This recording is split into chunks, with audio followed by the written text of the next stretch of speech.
আজকে এই প্রথমবার আমি এই দেশি পাবদা মাছগুলো রান্না করলাম। খেতে এত মজা, যেটা কিনা চাষের পাবদা মাছে পাওয়া যায় না। এত মজার হয় এই দেশি পাবদা মাছগুলো। আসসালামু আলাইকুম, কেমন আছেন সবাই? চলে আসলাম একটা নতুন ভিডিও নিয়ে। সকালবেলা নাস্তা সেরে এখানে দুপুরে রান্নার আয়োজন করছি।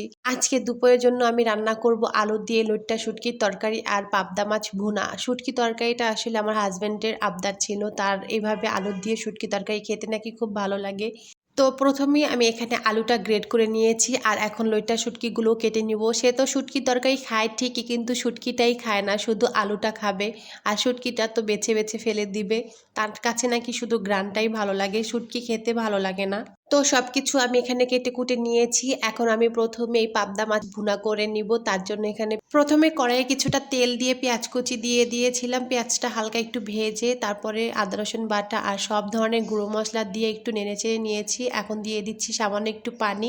মশলাটাকে আমি খুব ভালোভাবে কষিয়ে নিব, একটু ঢাকনা দিয়ে ঢেকে দিচ্ছি। আর অন্যদিকে এখানে আমি শুটকির তরকারিটাও বসিয়ে দিব। দুদিকে আমার দুটো রান্নাই হয়ে যাবে, খুব অল্প সময়ে আমার রান্নাটা শেষ হয়ে যাবে। যেহেতু আমার ঘরে ছোট বাচ্চা আছে, তাই আমার খুব তাড়াতাড়ি করে একটু কাজগুলো করতে হয়।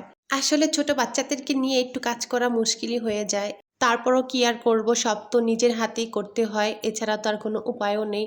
তো এদিকে আমার পাবদা মাছের মশলাটা কষানো হয়ে গেছে। এখন আমি পাবদা মাছগুলো দিয়ে দিচ্ছি আর একটু সাবধানে নেড়েচেড়ে দিব। যেহেতু খুব নরম থাকে পাবদা মাছটা, তাই অল্পতেই ভেঙে যাবে। এভাবেই আমি মশলার সাথে কিছুক্ষণ মাছটা কষিয়ে নিব। আর এদিকে আমার শুটকিটাও ভাজা হয়ে গেছে। এখন আমি দিয়ে দিচ্ছি সব গুঁড়ো মশলা।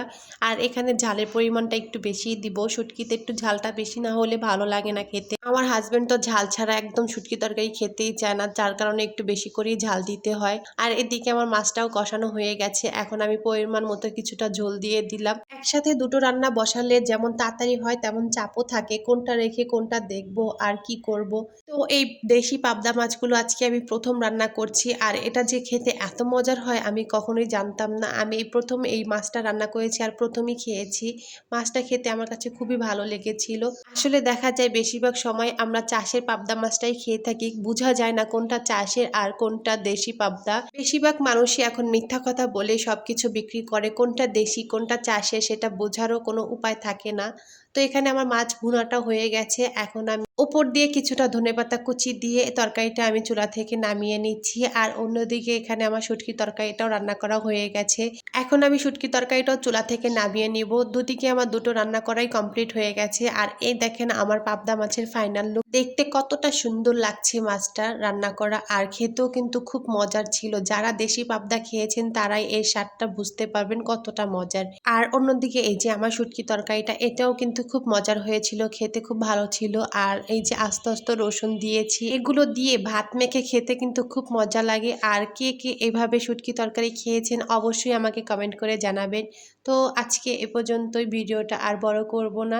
কেমন লেগেছে সবাই অবশ্যই আমাকে কমেন্ট করে জানাবেন। আর ভালো লাগলে অবশ্যই একটা লাইক কমেন্ট শেয়ার করে দিবেন। আজকে এই পর্যন্তই, আল্লাহ হাফেজ।